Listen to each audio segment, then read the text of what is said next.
When assistant trainer Larry Kelly first met his boss Antonio Sano, the winningest trainer in all of Venezuela was down on his luck. I remember him walking around, finally, some of the people behind him, he got some stalls, which was hard to do. And thus began Sano's long walk back to greatness and to this year's Kentucky Derby. The trainer of Gunavera was forced to start from scratch after surviving not one, but 2 kidnappings 8 years ago. The situation not good. Seriously day, with mask, no eat. Look bad, no good, my friends. It's terrible. For 36 whole days, Sano feared for his life and wondered if he would ever see his family again. His ransom was eventually paid, but Sano knew he had to leave, away from a place that was getting more and more dangerous. I arrived here March 22, 2010, and beginning the new life here. I lost 180 horses in Venezuela, 4 no horses in the United States. It wasn't easy, but Sano managed to get back on his feet. He came and did not give up on his passion.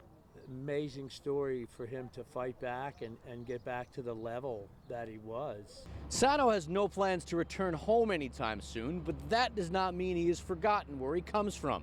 In fact, he tells me if he wins this year's Kentucky Derby, he will dedicate it to his home country. I pray God that they win the Kentucky Derby for the people change their minds. If it can shed a little light on it in any way, shape, or form, I think it's a plus. Yes, for Sano, a victory in more ways than one.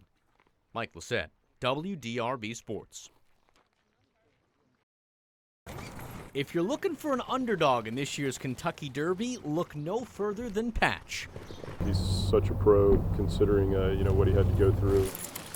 Yes, the son of 2013 Belmont Stakes winner Union Rags has not had it easy.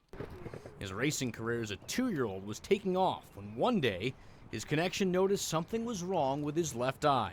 We had the vet look at it right away, and he didn't respond like most similar situations would. The vet eventually had no other option but to remove the eye. Trainer Todd Pletcher thought it could be a big setback. He was already up to a half-mile breeze that it might take him a little while to adapt to that, so I sent him down to my dad's training center in Ocala. But Patch almost instantly was ready for a comeback. A couple weeks later, he called me and said, "This horse you would never know that anything ever happened." Now you might assume because he doesn't have a left eye, left turns would be an issue for Patch, but Pletcher says that's not the case. Even in his first start, he was behind horses, dirt in his face, and I was amazed at how well he handled all that. A lot better than some horses with 2 eyes. And so the underdog heads into the biggest race of his life. It won't be easy, but hey, he's already defied the odds once before. Mike Lissette, WDRB Sports.